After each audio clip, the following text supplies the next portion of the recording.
राम भाऊनो, काल खूप जणांचे मेसेज आले, कॉल आले की भाऊ मंगळवार बुधवारी काय करायचं, गाड्या बंद ठेवायच्यात का चालू करायच्यात.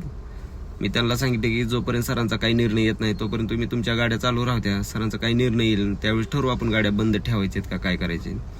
काल सरांचा रात्री उशिरा व्हिडिओ पाहिला, त्या व्हिडिओमध्ये पण सर बोलले की कुणी आपल्या गाड्या बंद ठेवू नका, गाड्या चालूच राहू द्या. आणि जोपर्यंत आपल्या हक्काचे रेट आपल्याला भेटत नाही तोपर्यंत हे आंदोलन असं चालू राहणार आहे.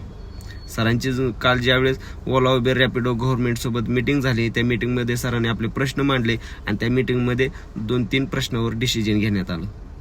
गव्हर्नमेंटने कंपनीवाल्याला सांगितलं की आरटीओच्या GR प्रमाणे जो प्रति किलोमीटर दर आहे 25 रुपये, ते दर लवकरात लवकर लागू करण्याचा आदेश दिलेला आहे. जोपर्यंत आपल्या मोबाईलमध्ये ॲपमध्ये दर लागू होत नाही तोपर्यंत कस्टमरकडून आपण प्रति किलोमीटर 25 प्रमाणे AC नॉन AC काय दर आहे ते आपण कस्टमरकडून घेण्याचा आदेश आपल्याला पण दिला आहे. त्याच्यामुळे आपले जे ID आहे ते बंद होणार नाही.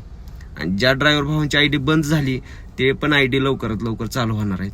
पुणे, मुंबई, नाशिक जे RTOचा GR आहे प्रति किलोमीटर दराचा, तो GR प्रमाणे आपल्याला कस्टमरकडून आपण पैसे घेऊ शकता, हे लक्षात असू द्या. त्याच्यामुळं लवकरात लवकर कंपनीवाल्याला आदेश दिलाय की ते ॲपमध्ये दर लागू करावे. त्याच्यामुळं भाऊनं जोपर्यंत दर लागू होत नाही तोपर्यंत तुम्ही कस्टमरकडून प्रति किलोमीटर दराने पैसे आकारू शकता. सरांनी हे सांगितलेलं आहे रात्री. तुम्ही सरांचा व्हिडिओ पहा. सरांचा व्हिडिओ पाहिल्यानंतर अजून स्पष्ट तुमच्या लक्षात येईल सर पण काय बोलले तर काय नाही ते. त्याच्यामुळे टेन्शन घेऊ नका, आपल्या गाड्या चालू राहू द्या.